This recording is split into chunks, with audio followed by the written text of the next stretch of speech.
Amém. Quantos têm fome e sede da palavra de Deus? Aleluia. Então eu gostaria que agora a gente cessasse toda movimentação e nesses dias eu tenho preparado um estudo, uma série, de ministrações sobre o livro de Apocalipse e agora, mas por último, falando das 7 igrejas do Apocalipse. Quem tem acompanhado aqui conosco? Quantos têm sido edificados? Mas hoje o Senhor pediu para eu mudar as coisas. E eu procuro seguir a agenda do Senhor, não a minha. E o Espírito Santo colocou algumas coisas no meu coração, enquanto eu preparava a palavra para hoje, sobre um tema, E o tema significa removendo os espinhos. Sabe, muitas vezes nós nos cercamos de espinhos e talvez até mesmo somos espinhos na vida dos outros. Mas eu creio que hoje o Senhor quer remover os espinhos que talvez te cercam, os espinhos que te afligem, aquelas coisas que você tem lutado, coisas que você tem se tornado ansioso ou até mesmo irritado, coisas na sua vida que talvez são até cotidianas, acontecem semanalmente e você não tem sabido lidar. Hoje é um dia, então, de quebrar esses espinhos e remover eles da sua vida, em nome de Jesus Cristo. Então, eu gostaria que a gente orasse, porque nada pode acontecer se não for pela palavra e pelo Espírito. Foi assim que o mundo foi criado, pela palavra e pelo Espírito. Então, a transformação que vem na nossa vida também é pela palavra e pelo Espírito. Eu quero te pedir agora, então, que você ore. Ore para que o Espírito Santo fale com você hoje, em nome de Jesus Cristo. Então, feche os seus olhos.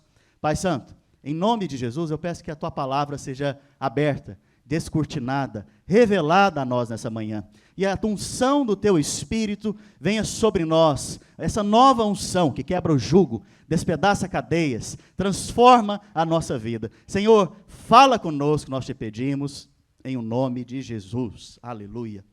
Sabe, Deus me mostrou algo, e eu creio que essa é uma palavra também profética, mas é uma palavra que vem debaixo de uma revelação. Deus me mostrou algo a respeito de muitos irmãos que estão me ouvindo aqui agora, a respeito de muitos irmãos que vão me ouvir, que esses irmãos estão cheios de preocupações, cheios de labores, cheios de estresse, perdendo a saúde, a energia, a força, preocupado, ansioso. Sabe, se é o seu caso, então essa palavra é para você hoje. Não precisa levantar a mão, Mas o que o Senhor colocou no meu coração é que alguns irmãos andam ansiosos de um lado para o outro. Ansiosos para lá e para cá. Sabe, Deus me deu uma imagem para ilustrar para você. Alguém já teve um espinho no dedo, no pé?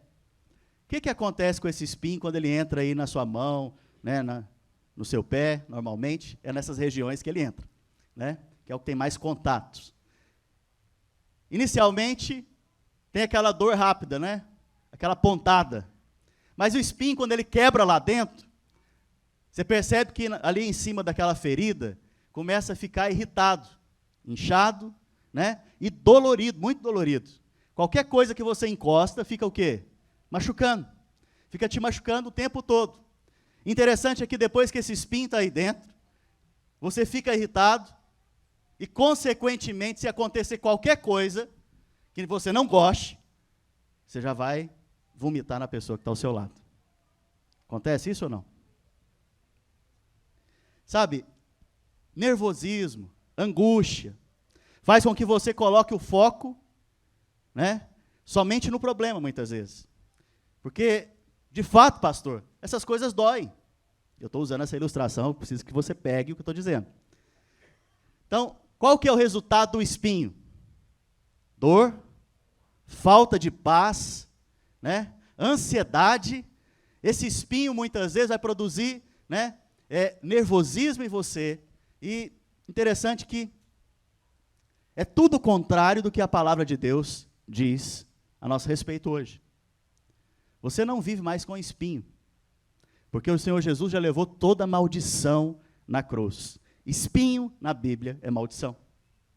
O Senhor já levou toda a maldição que estava sobre a sua vida e sobre a minha vida. Sabe aquilo que te deixa ansioso? Jesus já levou. Aquilo que te deixa estressado? Jesus já levou. sabe, aquilo que te deixa nervoso, sabe, aquilo que te deixa para baixo, aquilo que te deixa talvez com medo. Cristo Jesus fez uma obra muito boa, perfeita, inclusive, segundo a palavra, e ele já levou todas essas coisas na cruz do Calvário. Sabe, o interessante é que muitas vezes nós não cremos de fato nessa mensagem, não cremos de fato no poder da obra de Jesus Cristo, e aceitamos viver dessa maneira lá fora, no nosso dia a dia. Nós ouvimos a palavra aqui muitas vezes, mas não a praticamos lá fora, porque nós não cremos. Eu vou te explicar daqui a pouco por que você não crê. Sabe, hoje o Senhor quer tirar esses espinhos da sua vida. Interessante que a primeira menção de espinhos está lá em Gênesis, no capítulo 3, do verso 17 ao 19. Gênesis, capítulo 3, verso 17 ao 19. A Bíblia diz o seguinte, nesse momento aqui, só para você entender o contexto, Eva e Adão haviam acabado de pecar e de comer da árvore proibida. E aqui Deus está falando agora com Adão. E Adão disse, visto que atendeste a voz de tua mulher, e comeste da árvore que eu te ordenara que não comesse, maldita é a terra por tua causa. Quem que é maldito? A terra. Por causa de quem? Por causa de Adão. Deixa eu te contar uma coisa. Não se engane. As suas atitudes influenciam a vida de outros. Não se engane. Então, quando você viver, viva pensando nos outros também. Viva principalmente pensando naqueles que estão próximos de você, porque as suas atitudes influenciam a vida de outros. Mas olha que interessante, a terra foi amaldiçoada por causa do pecado de Adão. Mas Deus não amaldiçoou Adão, preste atenção. Em fadigas, ou seja, por causa da terra que foi amaldiçoada, em fadigas, trabalhando, ficando cansado, você vai obter dela o sustento durante os dias da sua vida. Ela produzirá também cardos e abrolhos. Cardos e abrolhos são nomes bonitos para a palavra espinho. Espinho, então, na Bíblia, são cardos e abrolhos. Cardos é espinho, abrolhos são plantas que têm espinho. Interessante que até esse momento aqui na história do planeta Terra, não existia espinhos, irmãos. Não existia roseira com espinho. Não existia nenhuma planta que houvesse espinho. A partir, então, desse momento que a terra foi amaldiçoada, o espinho surgiu. Não é interessante? Por quê? Porque o objetivo do Senhor, quando te criou e me criou, não foi para te ferir e te machucar. Em decorrência do pecado, veio, então, a morte, a dor, o machucado, aquilo que te irrita, aquilo que te dá pressão, aquilo que faz a sua alma ficar atribulada, ansiosa, sabe? Todas essas coisas são consequências do pecado. Mas o Senhor Jesus Cristo já pagou o preço na cruz do pecado por mim e por você.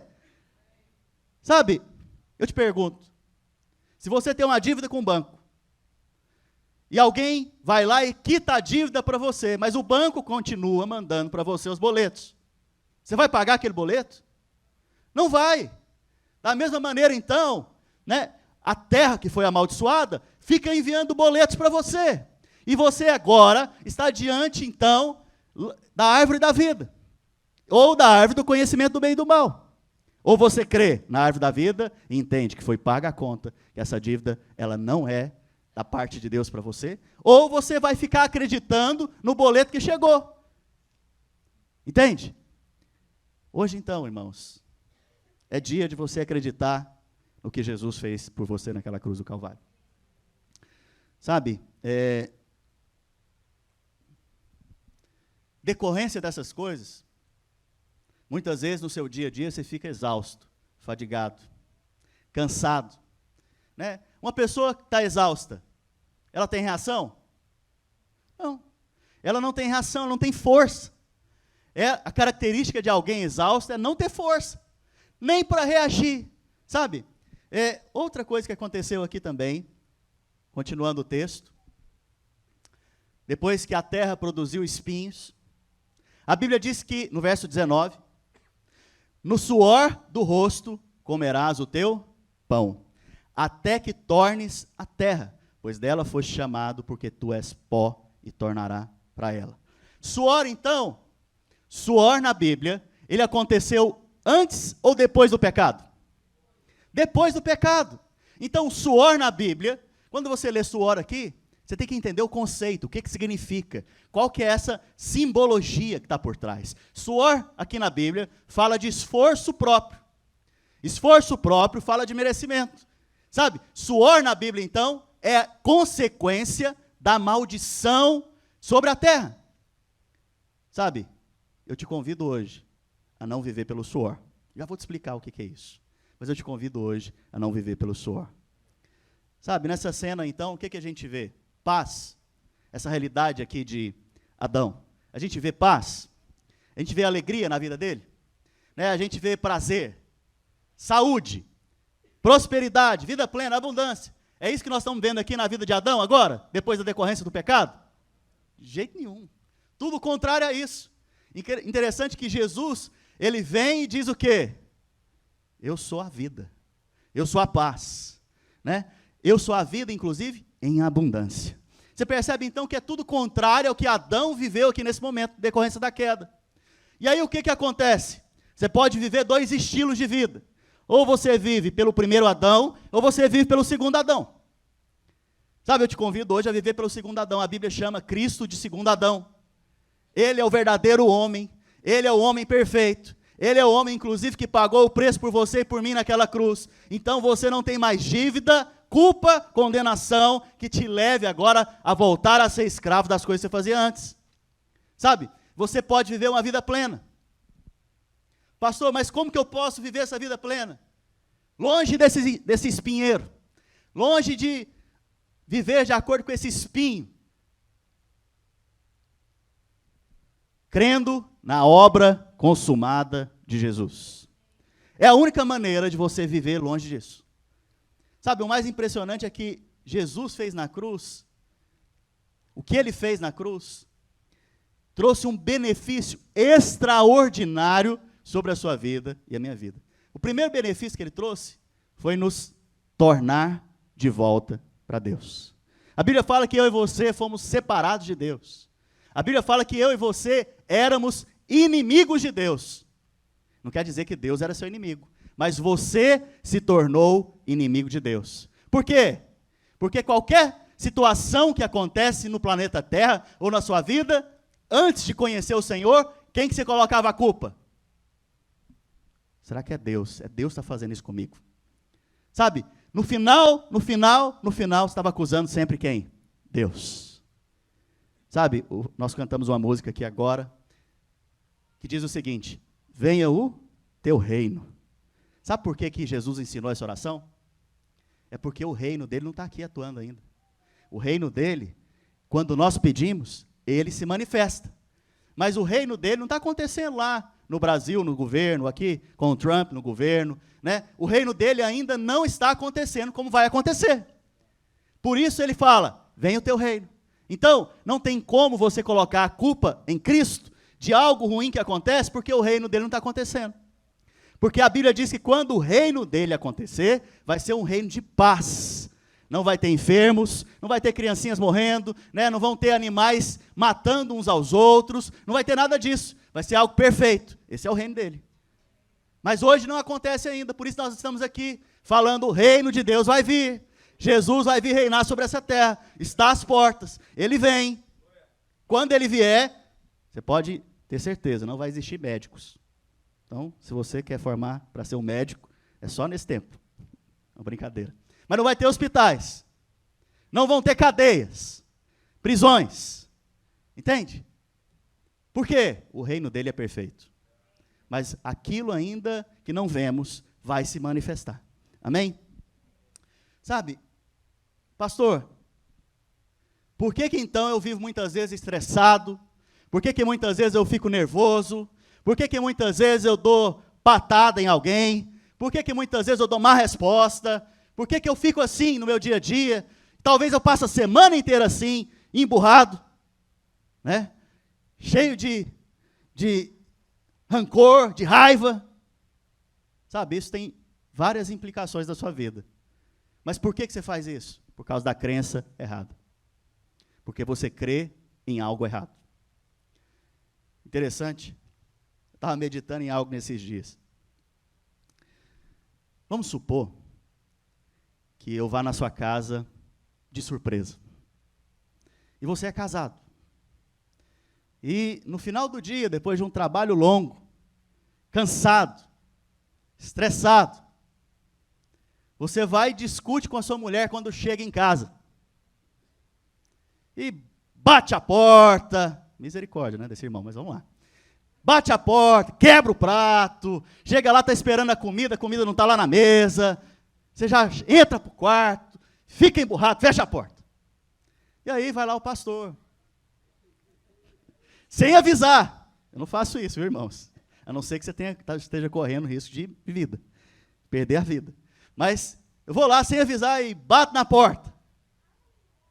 Quando você que está emburrado, chateado, gritou com a esposa, gritou com os meninos, gritou com o cachorro, gritou com a porta também, gritou com todo mundo, me vê, abre a porta e me vê. Oi, pastor, que bom você aqui, aleluia, né? Aí, interessante que a gente acredita, né? A gente acredita nisso, a crença errada. Que quando uma pessoa faz alguma coisa, né, que ele está nervoso, que ele está agindo de alguma maneira indevida, a gente fala o quê? Não, ele estava irritado, nervoso, reconsidera. Não é isso que a gente fala? É ou não é? Porque a gente pensa que a gente não tem controle sobre as nossas emoções. A gente pensa que a gente não tem controle, domínio sobre os nossos sentimentos. Por isso a gente age assim. Interessante, então, que a gente valoriza esse tipo de coisa muitas vezes. Não desconsidera o irmão, ele, né, agiu assim, foi. Mas interessante que Deus não desconsidera isso.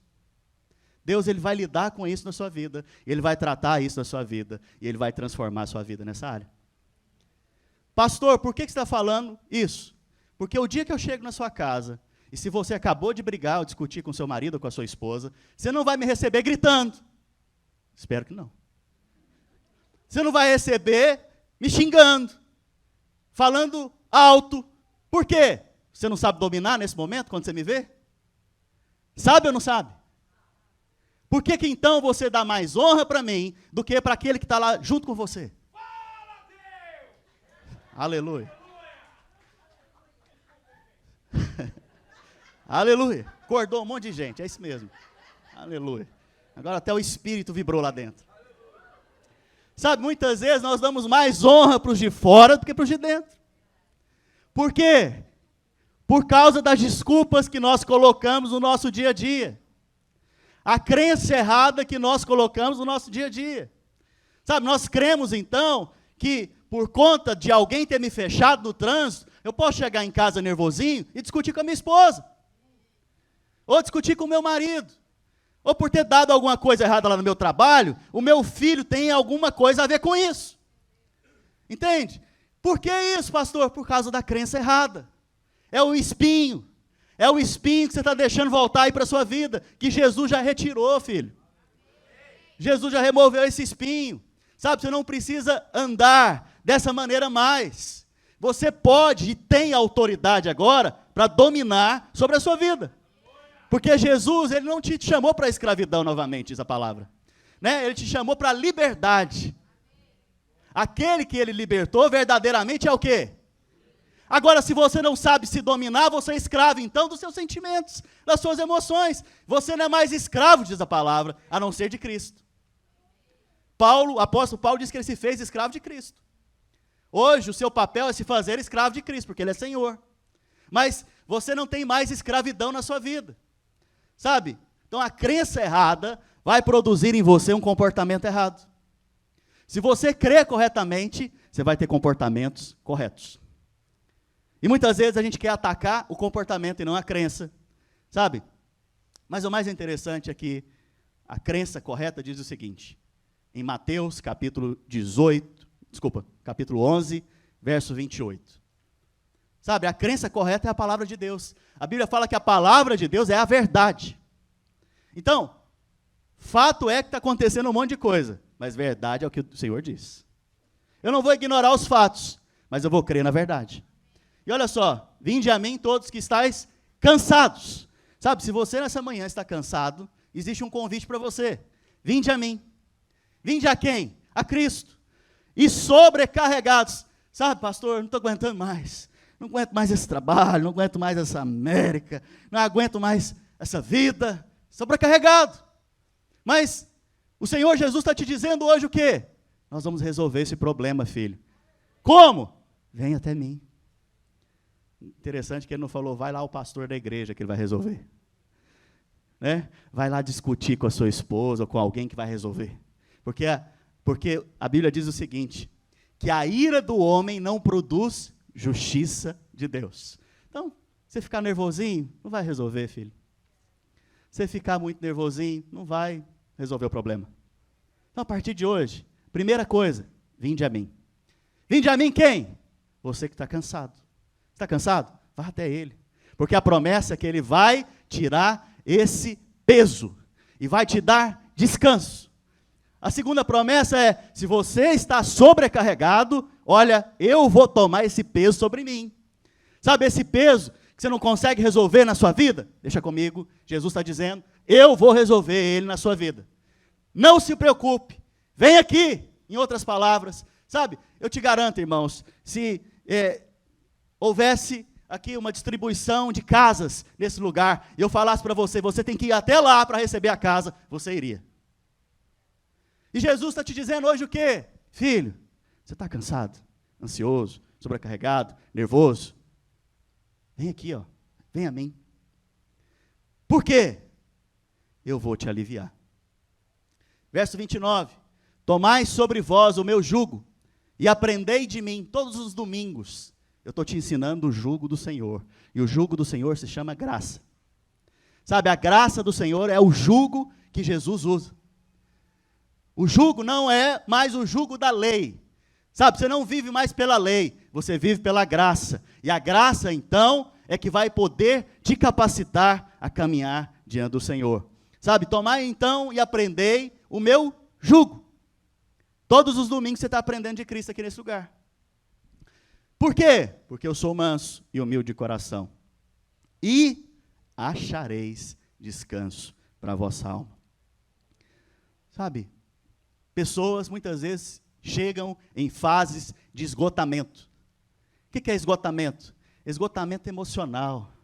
Sabe, nesse momento não tem força para nada, não tem força para reagir, não tem força para tomar uma atitude, não tem força para se posicionar. Por quê? Porque deixaram o jugo e o peso consumir a sua vida. Jugo, peso de acusação. Jugo, peso de frustração. Produzir o quê? Ansiedade. Irritação. Sabe, deixa eu te contar. A carne sempre vai produzir irritação. A carne é inimiga do Espírito Santo. E o Espírito Santo é inimigo da carne. Toda vez que você resolve crer na carne e não no Espírito Santo, você vai viver irritado. Todas as vezes que você crê no Espírito Santo, você vai passar pela prova dando glória a Deus. Sabe? Por quê? Porque é inevitável que venha o dia mau. E glória a Deus que é só um dia. Período curto. Mas a questão é que você tem que aprender a lidar com o dia mau. Porque é inevitável que ele vai vir. Mas nesse dia, lembre-se, vinde a mim, todos que estáis o quê? Cansados e sobrecarregados, porque nesse dia eu te aliviarei. Interessante que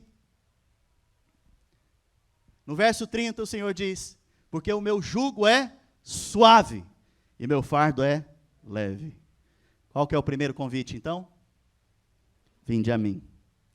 Quantos querem ir até Ele hoje? Sabe, eu quero ir até o Senhor hoje. Gênesis no capítulo 2, no verso 3, sabe, existe uma crença errada que acontece muitas vezes na vida da igreja, a respeito de santidade. Santidade, segundo a palavra de Deus, é separação. Você e eu somos santos hoje, porque Deus fez o que com você? Te separou desse mundo. É uma questão de posição.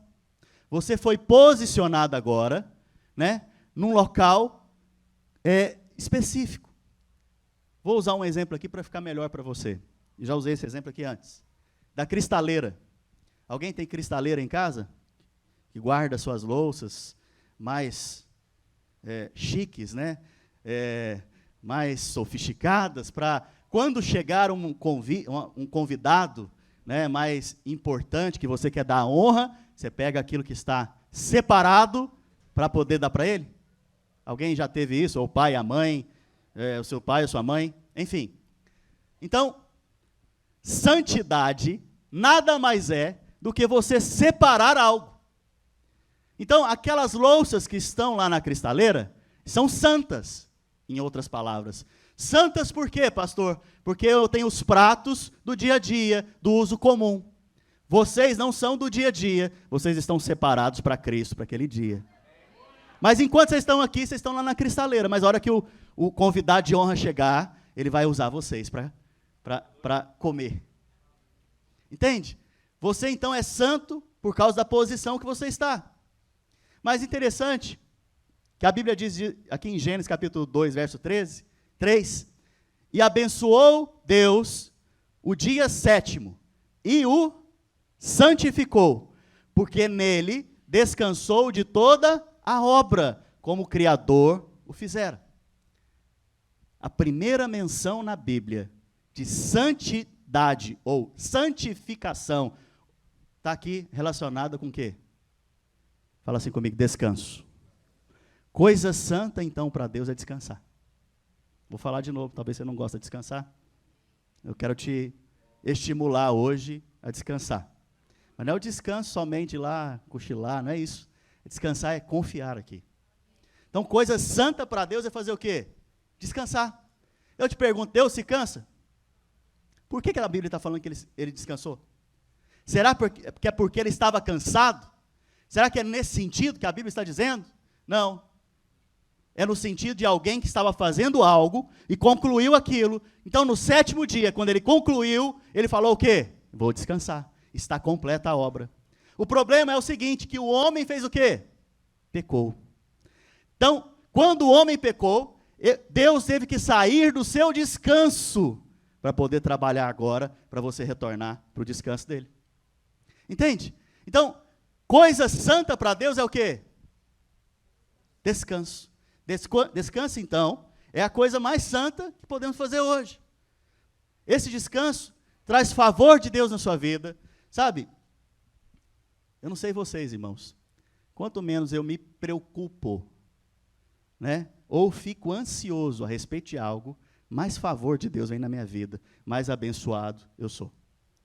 Sabe, quanto menos eu fico vivendo o futuro, no meu presente, mais abençoado eu sou. Sabe, você não foi chamado para ficar preocupado com as coisas. Você foi chamado para confiar naquele que te chamou. Sabe, para confiar naquele que te salvou, naquele que já fez a obra por você. Interessante, então, que para Deus, o descanso é coisa santa. Você quer ser santo ao Senhor? Entra no descanso. Vou te explicar como.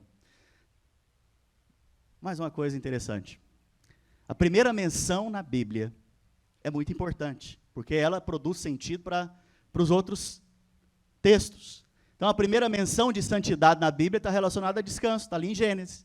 Mas existe uma outra coisa na Bíblia, né? Uma outra menção sobre a graça.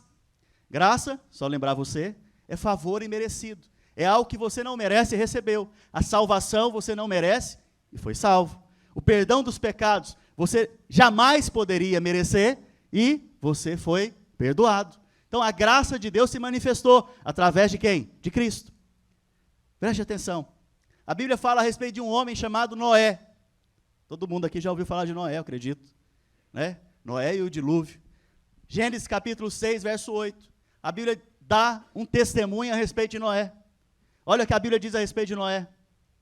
Porém, Noé achou graça diante de... Noé achou o quê, irmãos? Esse é o lugar que você tem que ficar. Quando você achar, a graça fica nela. Mas aqui tem algo escondido, uma revelação. A revelação está no nome de Noé. Noé significa descanso. O descanso achou graça diante do Senhor. Quando você entra no descanso, você recebe graça sobre a sua vida. Sabe, eu creio que o Senhor quer levar muitos hoje aqui a entrar nesse descanso.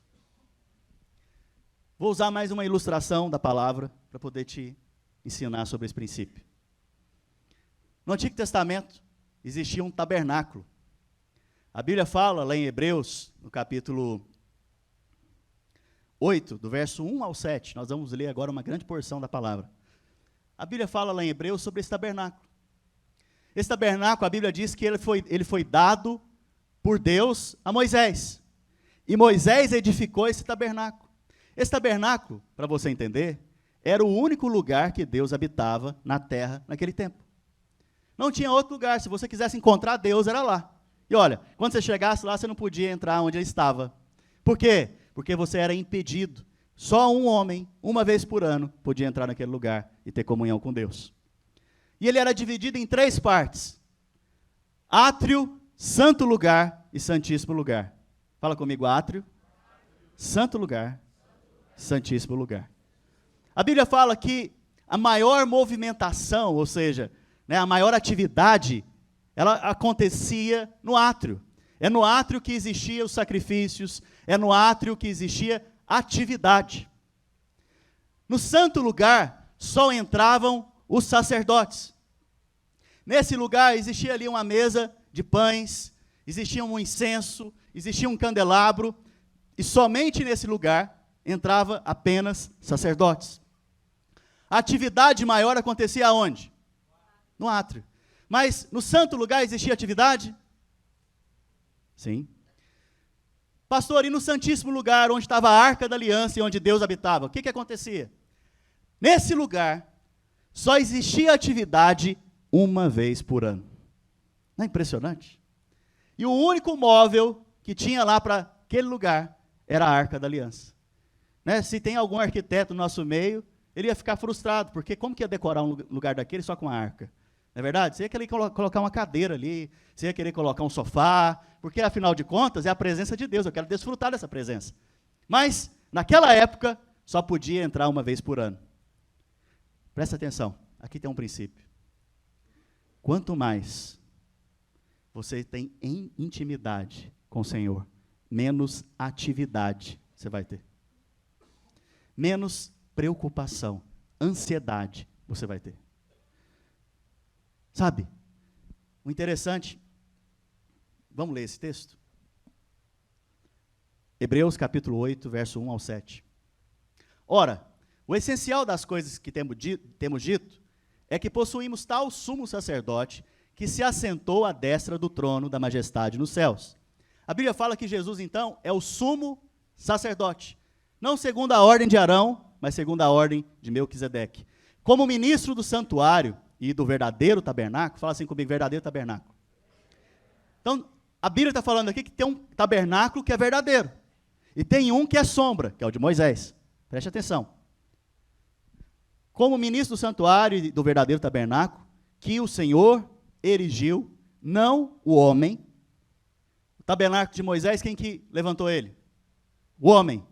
Mas existe um outro tabernáculo, esse está nos céus, que foi o Senhor mesmo que erigiu, que levantou. Pois todo sumo sacerdote é constituído para oferecer tanto dons como sacrifícios. Por isso era necessário que também esse sumo sacerdote tivesse o que oferecer. Ora, se ele estivesse na terra, nem mesmo sacerdote seria, visto existirem aqueles que oferecem os dons segundo a lei. Aqui um detalhe, só para você entender. O papel do sacerdote é oferecer dons e sacrifícios. Fala assim comigo: dons e sacrifícios. Interessante que a Bíblia fala que Jesus, ele fez o quê? Morreu por mim e por você. Ele foi, então, o verdadeiro sacrifício. De uma vez por todas, o sacrifício foi feito. De uma vez por todas, o sacrifício foi feito. Se não fosse assim, Jesus teria que voltar repetidas vezes e morrer na cruz por você e por mim novamente.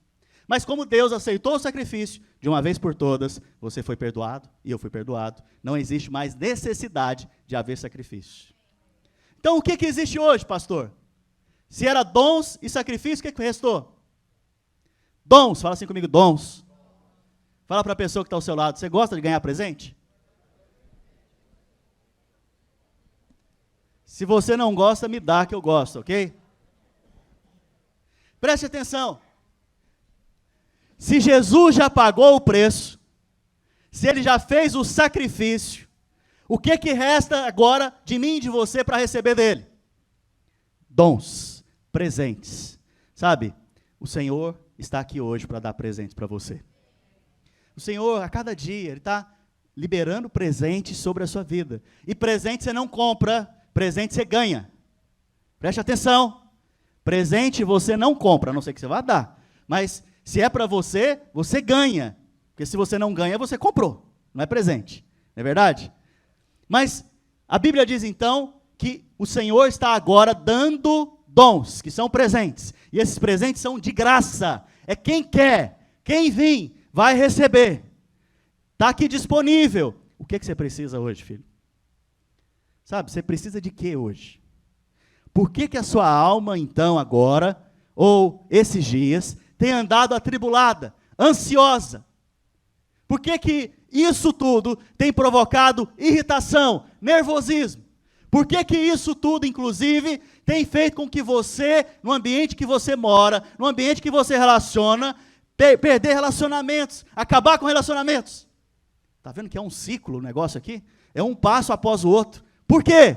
Você não teve revelação ainda que você está aqui para receber dons da parte do Senhor. E é de graça. Sabe, você não precisa ficar ansioso por coisa alguma. O Senhor sabe das suas necessidades. Interessante que, antes que aconteça algo com você, Deus já está lá no final sabendo o que vai acontecer. Não é impressionante que Deus sabe todas as coisas e você acha que Ele não é capaz de cuidar de você e de mim? É ou não é, irmãos? O que nós vemos então? Nós vemos que nesse tabernáculo de Moisés não haviam cadeiras. Só havia a Arca da Aliança, só poderia entrar uma vez por ano. Mas nesse tabernáculo, que não foi feito por mãos humanas, celestial, a Bíblia fala a respeito desse tabernáculo. Ela fala o seguinte, eu não vou ler com vocês para a gente ganhar tempo, mas acreditem em mim, está em Hebreus, continuando o texto. A Bíblia fala que Jesus, tendo oferecido superior sacrifício, assentou-se à destra do Pai. Por que você está sentado e eu estou de pé? Porque você está descansando e eu estou trabalhando. Mas se Jesus assentou, quer dizer que o trabalho foi o quê, então? Concluído. O trabalho, então, foi concluído. Não há mais necessidade de atividades. Não há mais necessidade de atividades lá, na entrada do tabernáculo, que aponta para o átrio.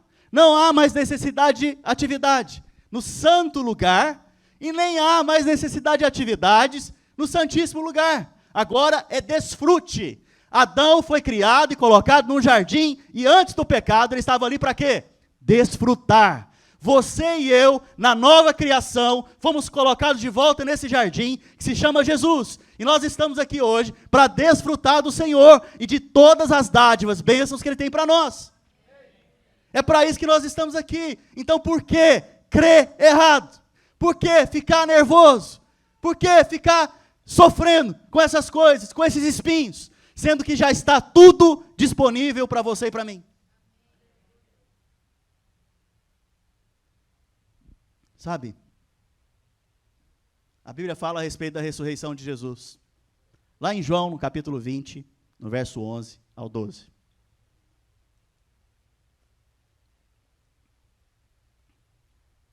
João 20, 11 ao 12.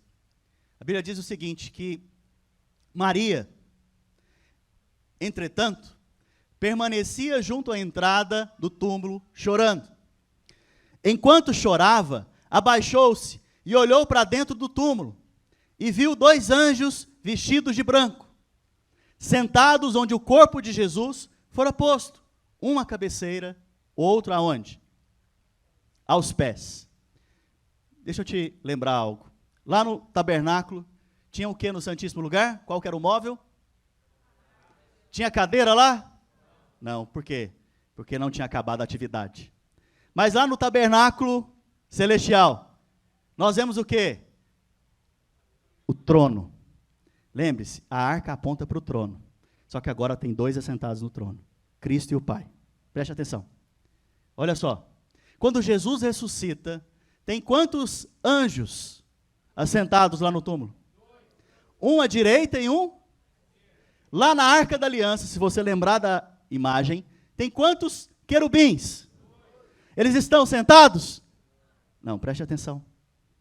Agora, a atividade dos querubins, que era guardar o jardim, para que o homem não entrasse, porque o homem pecou, foi desfeita. Não existe mais essa atividade. Por quê? Jesus pagou o preço para que eu e você voltasse para o jardim. E nós vemos então, na ressurreição de Cristo, dois anjos em pé, sentado, descansando. A obra foi concluída. Sabe, você tem que crer nisso, você tem que tomar isso, se apropriar dessas verdades. Quando você acordar de manhã, lembre-se, Jesus já fez tudo por mim. Eu me aproprio dessa verdade para a minha vida. Tudo que eu ponho as mãos, então, por causa de Cristo, é abençoado. Mesmo que o negócio está dando errado aqui, lá na frente o Senhor já tem o melhor reservado para mim.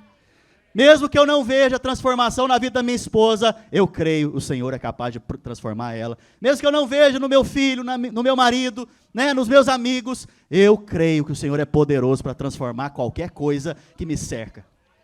Por quê? Porque a obra já foi consumada. Não necessita que você trabalhe o trabalho que Jesus já fez. Porque se você pudesse trabalhar o trabalho que Jesus fez, ele não viria. Sabe? Muitas vezes nós queremos viver a vida cristã da seguinte maneira. Imagina que foi lançado um desafio. E o desafio é o seguinte: com um salto, saltar até chegar à lua. E aí então, vem o primeiro. Ele salta lá meio metro. Aí vem o segundo, e o segundo diz, eu vou conseguir. E ele salta lá 1 metro. O que é isso? Aquele jogador da NBA. Esqueci o nome. Ele saltava 1 metro. Já aposentou. Acho que é o Michael Jordan. Esse cara é formidável, não é? Saltava demais, não saltava? Mas diante da distância da lua. E aí, aquele que salta muito, pensa que tem algum mérito, se comparando sempre com quem? Com quem está abaixo, nunca com quem está acima. Você quer se comparar? Compare-se com Jesus, porque o salto dele foi até a lua. E ele foi o único capaz, por isso que ele teve que vir, porque você não dá conta de saltar até a lua. Então, ele fez a obra por você e por mim. Por isso que quando ele morre, eu e você morremos nele. E quando ele ressuscita, eu e você fazemos o quê?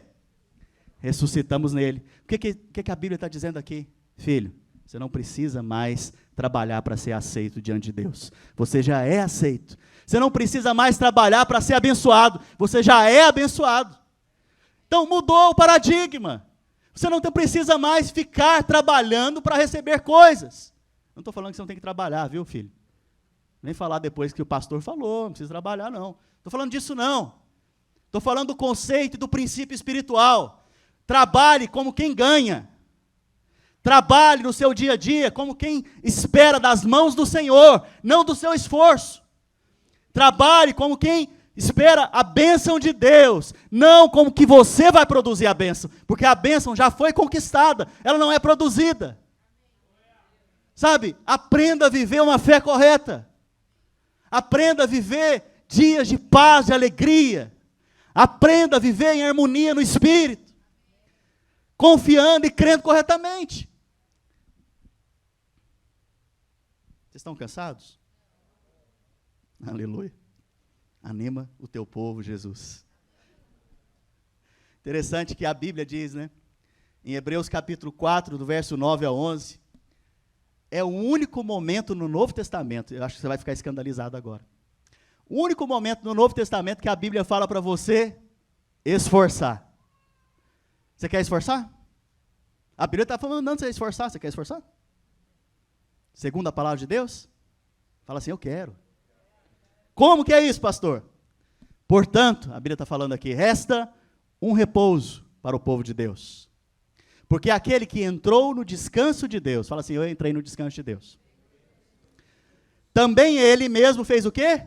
Descansou das suas obras, como Deus das suas. Agora, olha só, tanto que a Bíblia é maravilhosa. Esforcemo-nos, pois, por entrar naquele descanso, a fim de que ninguém caia, segundo o mesmo exemplo de obediência.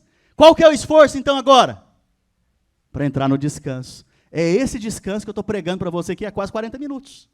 Se esforce para entrar nesse descanso, porque esse descanso vai remover os espinhos da sua vida, vai remover a ansiedade, vai remover frustração, vai remover tudo aquilo que foi consequência do pecado. Esse descanso se chama obra consumada do Senhor Jesus. Esse descanso se chama fé na obra que Cristo já fez.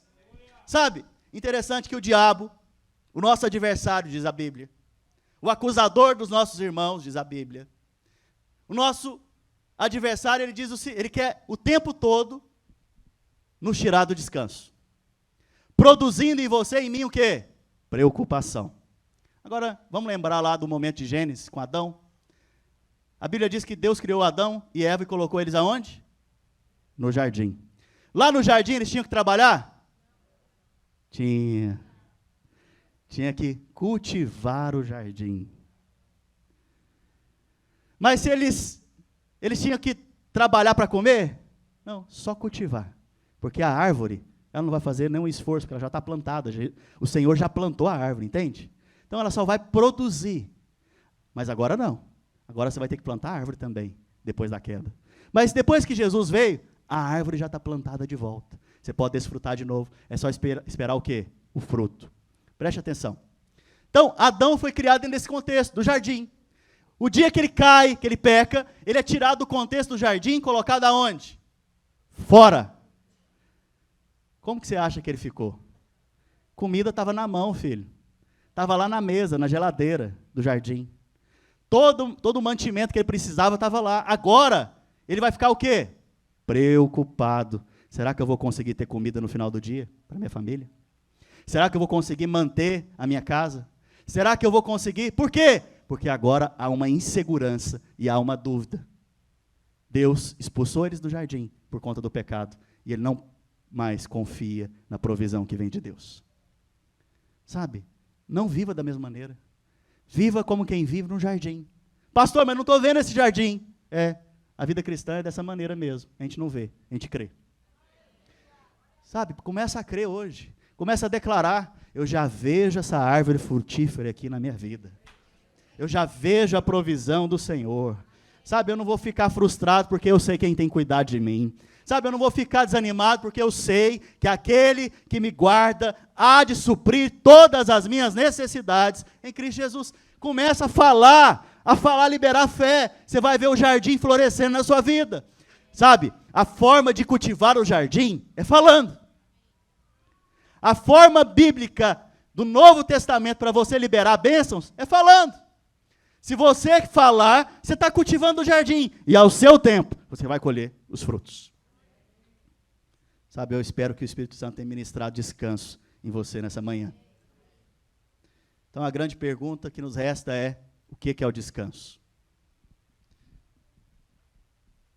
João, capítulo 19, verso 30. A Bíblia fala que uma das consequências do pecado era que o homem ia trabalhar e do suor do rosto ia comer o quê? O pão. Suor é consequência do pecado. Suor é consequência de maldição. Suor aponta para esforço. Esforço e confiar em si mesmo. Sabe? Ao levantar dessa cadeira hoje, saia daqui confiando em Deus. Não saia daqui confiando na sua força, no seu mérito, na sua capacidade, em nome de Jesus. Porque isso vai produzir em você frustração, irritação, ansiedade. Saia daqui confiando no Senhor. A Bíblia fala que lá no Getsêmani, Jesus, orando, suou sangue. Para que ele suou sangue? Para redimir você e a mim da maldição do suor, da maldição do esforço, de confiar que você pode ser abençoado, porque você pode, e não porque Deus já fez. O Senhor já te redimiu dessa maldição. Se aproprie pela palavra. A Bíblia fala depois que lá na cruz, aliás, antes disso, a Bíblia fala que Jesus, ele foi coroado com espinhos. Ele recebeu os espinhos na sua cabeça, para mostrar para você e a mim hoje, que você não precisa mais ser espetado pelas coisas do mundo, espetado pelas coisas desse mundo. Sabe, o Senhor está mostrando para nós claramente, que Ele já levou sobre Ele toda essa maldição. Já levou sobre Ele tudo isso que é consequência do pecado. Interessante que lá na cruz, então, a Bíblia diz o seguinte, que Jesus na cruz, João capítulo 19, verso 30, quando, pois, Jesus tomou o vinagre, preste atenção, vinho na Bíblia representa alegria, vinagre, amargor. Jesus aqui nesse momento, Ele está falando o que para mim e para você? Essa vida amargurada que você está vivendo, eu já levei na cruz, porque agora eu vou te dar o produto da videira, que é o vinho, e eu vou dar vinho e alegria para você. Interessante que Ele toma desse vinho, desse vinagre, na verdade, e assim que Ele acaba de tomar desse vinagre, Ele diz o quê? Está consumado. Deixa eu te falar uma coisa. Se eu vou morrer, as minhas últimas palavras são importantes? Extremamente importante. Eu vou querer recomendar coisas aqui, principalmente para minha esposa e para meus filhos. Interessante que aos pés da cruz, Jesus fala para o discípulo dele, que é intitulado discípulo amado, fala para ele o quê? Eis aí a sua mãe. Em outras palavras, eis aí a sua família. E diante dessa família, ou seja, Jesus fala que aquele que é meu pai, minha mãe, meu irmão, é aquele que faz a minha vontade. E aí ele fala o seguinte então, para a família dele que está ouvindo ele aqui naquela hora, as últimas palavras. Qual que é? Está consumado. Ou seja, eu fiz toda a obra, gente. Confia, porque está pronto. Agora só recebe, porque eu estou aqui só para abençoar, para liberar as bênçãos que eu conquistei para você lá na cruz do Calvário. Sabe, quando você vive pela prática da crença correta, naquilo que Jesus fez, que já foi consumado, que já está pronto, você vai viver em paz. Você vai viver com boas expectativas. Você vai viver crendo que o Senhor tem o melhor para a sua vida. Você vai viver crendo que coisas boas vão acontecer essa semana, porque o Senhor é com você e com a sua casa. Sabe, eu te desafio nessa manhã. Creia. Creia. Creia que o Senhor tem coisas boas e tem pensamentos bons a seu respeito. Pensamentos de paz e não de mal para te dar o fim que você deseja. Tantas coisas eu tenho para compartilhar com vós, mas vocês não podem suportar agora. Mais uns 30 minutos aqui de pregação. Mas vós não podeis suportar. Talvez o estômago, né, não está podendo suportar. Vamos ficar de pé.